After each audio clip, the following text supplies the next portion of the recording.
Hi everybody, welcome to the channel. This week's a very special week. Let me tell you why. We're gonna be having a full moon in the sign of Leo for the Vedic followers and Virgo for Western followers. So there you go. So, Arya, what is a full moon?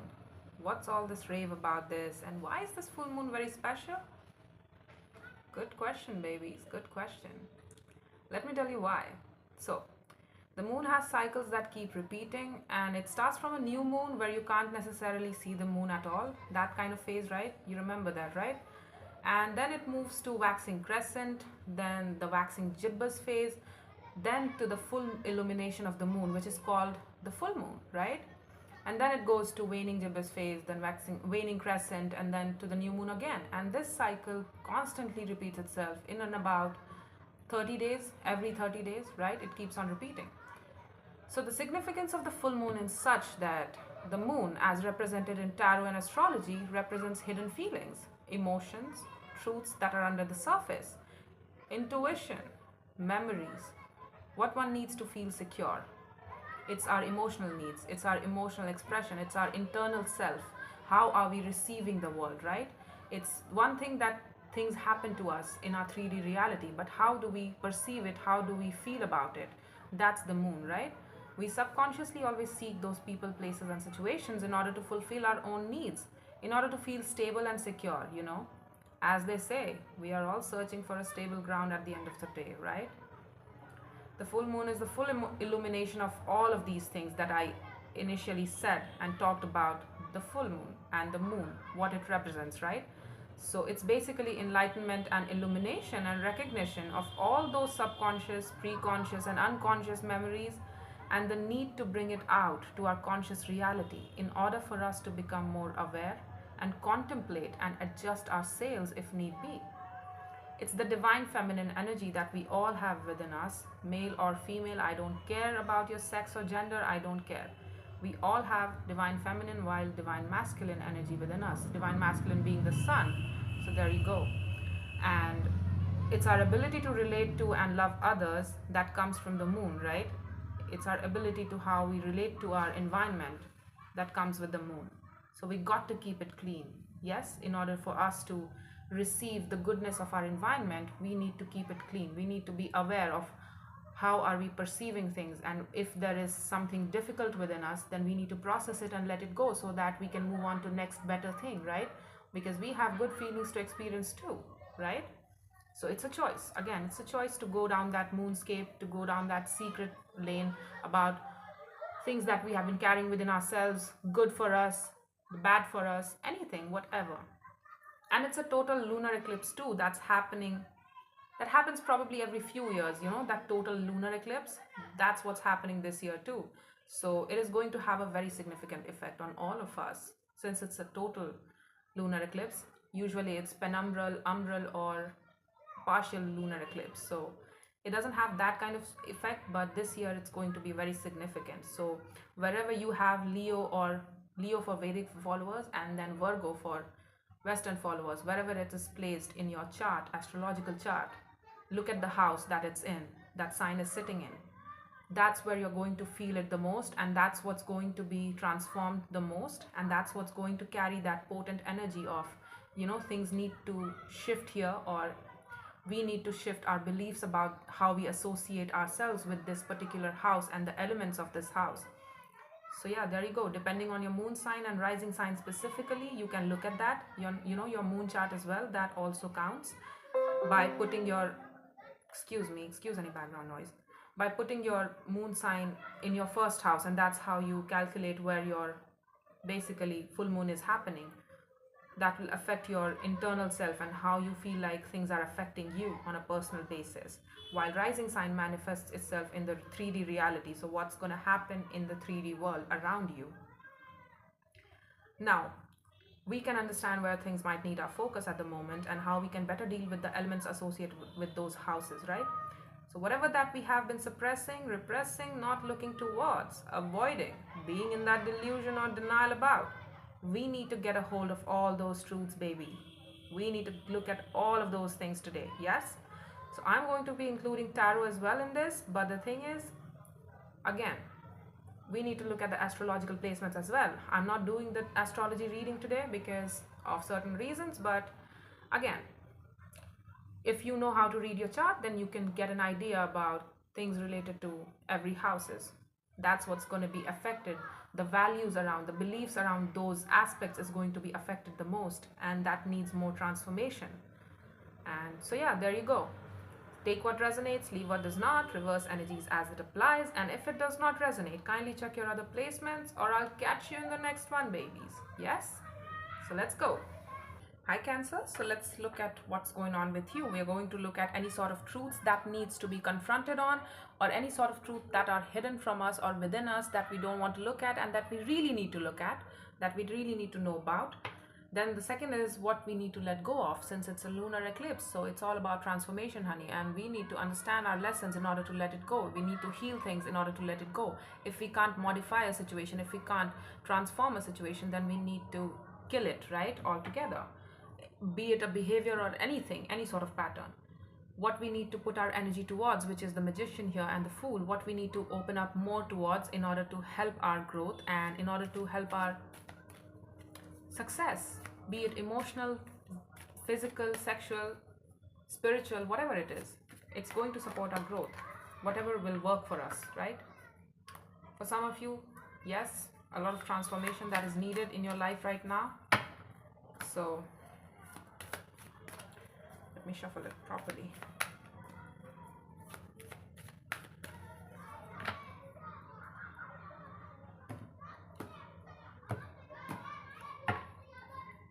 Excuse any background noise. It was supposed to come out, right? Okay. There's a lot of truth about an ending of some sort. It's very generic though. You're undergoing a lot of transformation here. And a lot of insights, needing to look at the truths, acknowledging the truth. And I feel like you're recognizing it too. It's a known moon to you, I feel. It's not an unknown moon to you at all.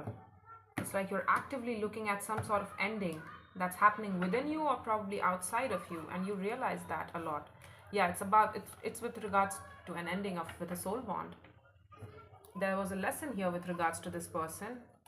It might have been slow growing with this person, but the thing is, however slow growing it was constantly up in the air about where we stood with this person. It was always up in the air about what their intentions were. How are we building this? Is this going to fulfill me? Does this have a long term attached to it? We were constantly battling with the idea of what is going on here. What does this person want? Why are they moving towards me? What do they want from me? You recognize the soul bond here, but the thing is, it ended because somebody was not necessarily owning of what they wanted. Somebody remained or acted confused about what they wanted, and they were like, I don't know what I want. I want this, but I want that too, I feel something, but it's not all that. I don't know if it's all that. It's kind of like that, it's that mixed signals form of energy. And you understood the truth about this ending. Now, in retrospect, you understand and recognize the truth of this situation, which means that this thing ended a long time ago, a few months ago, or probably a year, 2 years ago. I don't know how long. Take it as it resonates, since it's a collective reading, honey. But the thing is, I feel like now in retrospect, you can understand, you have sorted out this truth about this situation, and now you are understanding more about why it had to end it, and now you are more at peace with the fact that yes, this needed to come to an end. It was not fair to me, and you are at peace with the ending. You feel like it was right. It was done right by you. Whether you ended it, they ended it, I don't care. I feel like now you recognize the truth about why it had to end, why it had to leave your life. It taught you a lot. This person taught you a lot. Again, with soul bonds comes our lessons. And it's basically twofold. It's not just a single-sided lesson that one person has to learn. It's two-sided. It's twofold always. I don't know whether they learned their lesson or not, but you did. And well done, honey. Well done. Yeah, more healing, more emotional and mental consolidation. You are like, I don't know if I want to move next. I don't know if I want to manifest anything next. I don't know what my next direction is. For some reason, you're acting confused, but the thing is, I feel like you need to let go of that blindness because it's not working for you. You know exactly what you want. You know exactly what you want. But the thing is, I feel like since this was such a significant connection here, is this the same? Are these two the same? No. No, this was something significant. I feel like you're manifesting something out in the world and something is coming through. But the thing is, you need to come out of that. For some of you, you're not getting out much, you know. You are being too within yourself. You are being too reclusive and isolating, self-isolating. It's like, I don't see myself opening up to anybody right now. I don't see myself meeting up with anybody, especially when it comes to love. I'm not open for that. I'm not open for that. But that's what you're telling yourself. Because look at what lies on the other side of the equation. A very strong connection here. A really strong bond. I'm feeling the energy of it come towards me. It's like, damn, that's very strong energy. Somebody is taking action towards you with a very strong mind and a very strong passion towards you. And they want an end-all be-all connection with you. They want emotional harmony with you at best, even if it's not marriage, so to speak. It's within the recognition of the connection with you that it means a lot to them.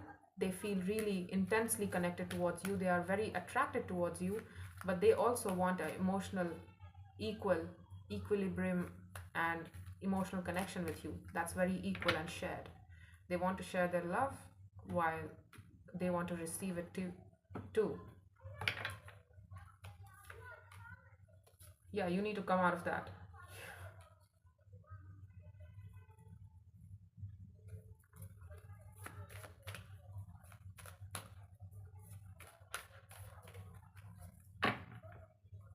Show me more about that.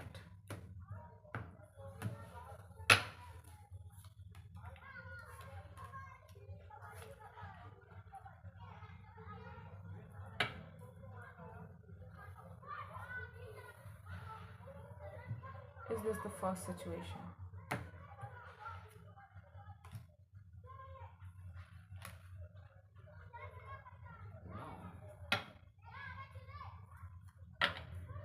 The Eight of Wands, the Five of Swords, the Six of Pentacles, and the Seven of Swords, the Page of Pentacles, and the Temperance here.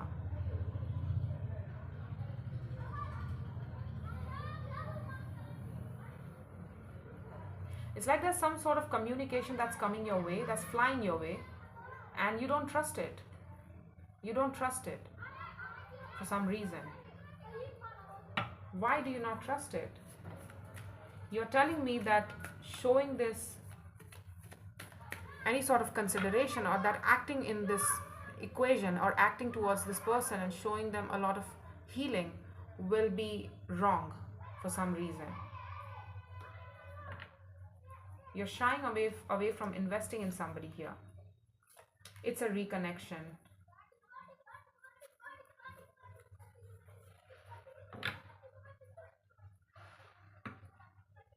Okay, I'm going to take back what I said here. For some of you, yes, that was true and I was supposed to say that. But for the most of you, now that I look at this, I feel like you can't see yourself having or, achieving a very strong bond with somebody, or anybody for that matter. You feel like you can never have a lover in this life because of this ending, right?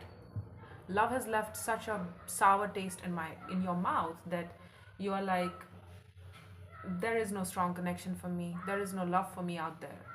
I feel like I am destined to be alone here. That's your thought process.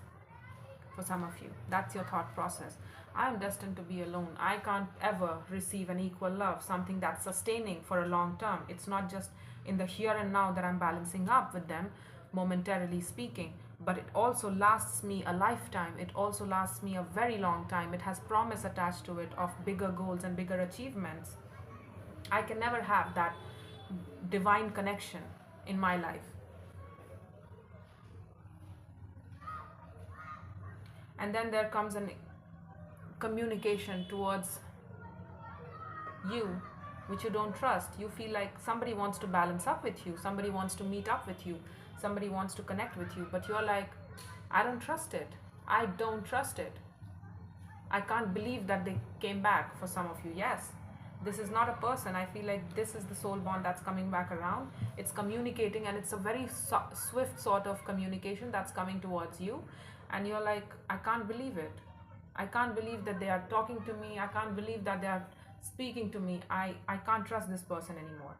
I gave them a lot of patience in the past, and it acted in my own, well, I acted against my own benefit. I exhausted myself over a simple sort of, superficial connectivity that I felt had a lot of promise attached to it and that I really desired. And I kept on showing the situation patience, consideration, and healing, like whatever they need. But what about me? What about me?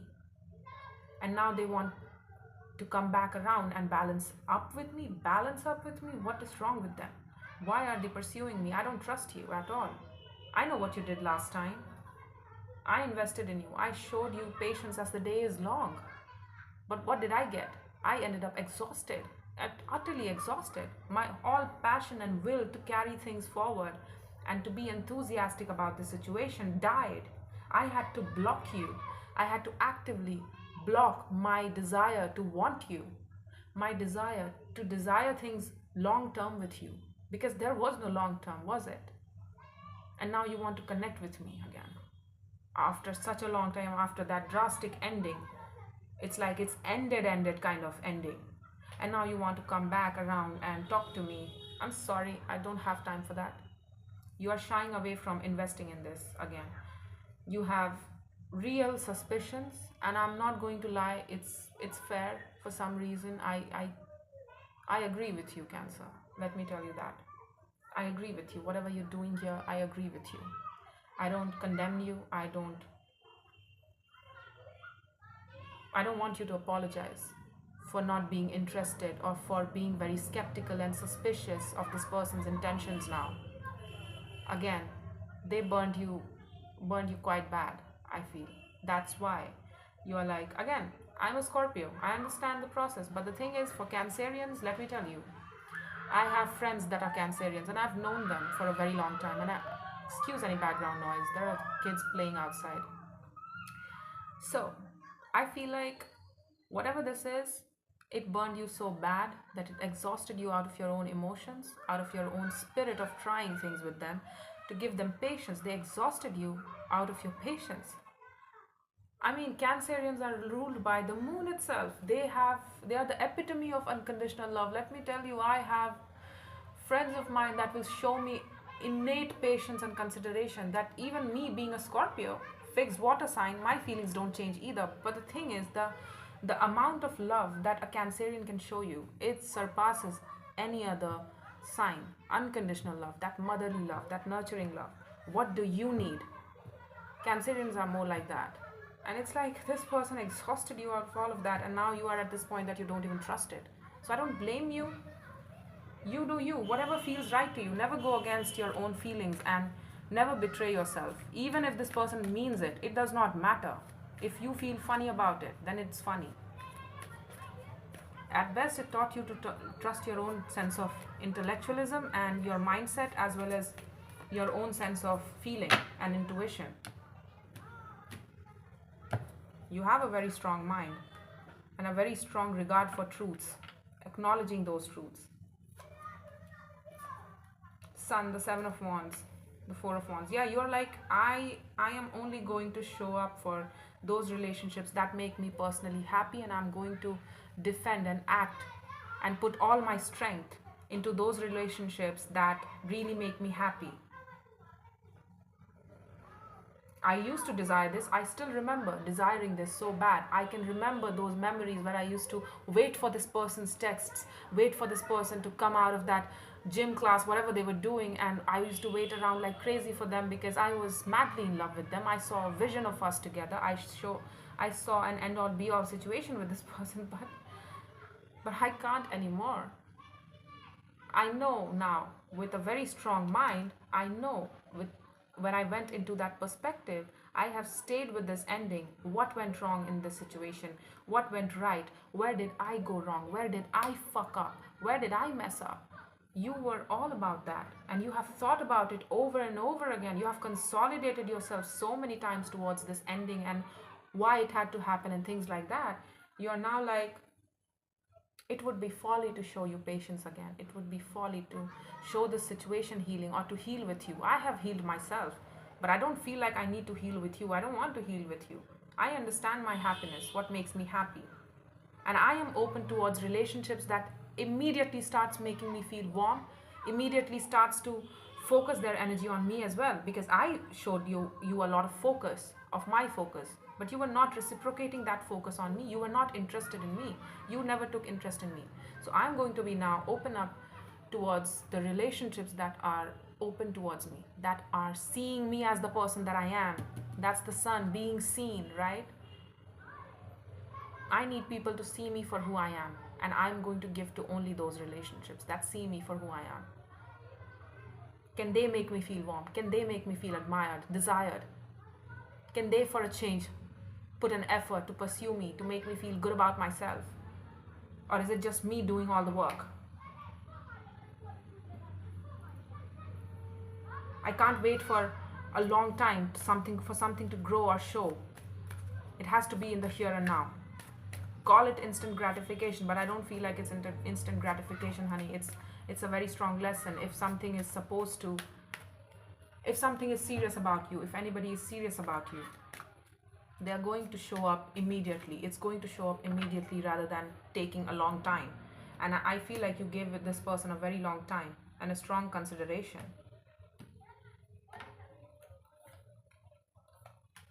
Yeah, it's a long time again. It broke your heart. You felt very strong spiritual connection with this person. You felt like you were spiritually committed to this person. For some of you, you felt really loyal towards them, and it confused you. It confused you because you were like, I don't know, this situation has ended and I still feel like they are attached to me. But that's the soul bond, honey. I need you to be okay with the fact that you're always going to feel your soul bonds. It's not just one. You are going to feel a lot of your soul bonds, because we have a lot of soulmates in this lifetime, in the form of family, friends, colleagues, whatever, whoever, that strike our heart space in a very different and unique way, right? And we theirs. The thing is, this person, with them you felt like your higher self desired this. It was coming from your higher self. What we say yes to, what we commit to, what we feel like is right for us, spiritually speaking, what is right for our values. And I feel like moving towards this compromised your own sense of values that you live by in terms of other relationships, what I'll be giving to, what I will put up with in a relationship. For some of you, it's like you bent too much for this person, that you broke your own back and you got yourself hurt. And you're not repeating that again. It's like lesson learned, and I'm quite defensive towards this. I'm only going to open up towards anything that immediately starts making me happy, immediately starts showing results of reciprocation and actual interest and actual building up of something. I need to know that sooner rather than later. Otherwise, till then, I'm going to enforce my boundaries about what I want. I'm not going to settle for anything less. And I say, great, good on you. You learned your lesson. So yeah, there you go. That's all I have for you, Cancerians. I hope this helped, and take care, baby.